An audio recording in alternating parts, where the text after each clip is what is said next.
Bwana, usisahau kusubscribe, kulike, kucomment, kushare kwa ajili ya kuendelea kupata habari mbalimbali za kimichezo ambazo sitakuwa tunakuwekea hapa ndani ya Mafie TV. Bwana, subscribe. Baada ya klabu ya Yanga kuwasilisha kesi yake katika mahakama ya usuluhishi ya michezo CAS baada ya kutokuridhishwa na majibu kutoka katika bodi ya ligi kuu TPLB na shirikisho la mpira wa miguu hapa nchini Tanzania TFF, CAS wamepokea rasmi rufaa yao.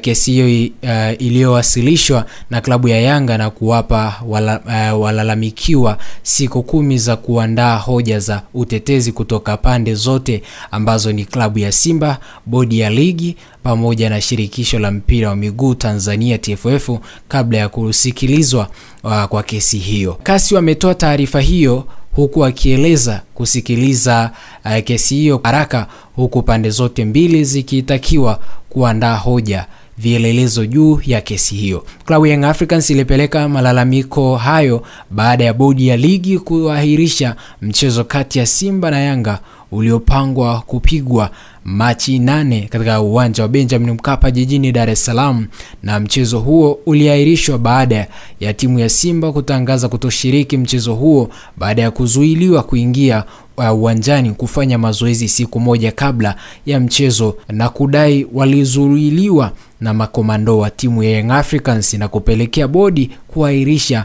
mchezo huo ili kutoa wao nafasi ya kujiridhisha kile ambacho kilikuwa kinadaiwa na klabu ya Simba ili wapate ufafanuzi zaidi na kutoa taarifa ambayo ni sahihi ili wapate muafaka wa mchezo kuchezwa ama laha. Usisahau kusubscribe, kulike, kucomment, kushare kwa ajili ya kuendelea kupata habari mbalimbali za kimichezo ambazo sitakuwa tunakuwekea hapa ndani ya Mafie TV. Subscribe.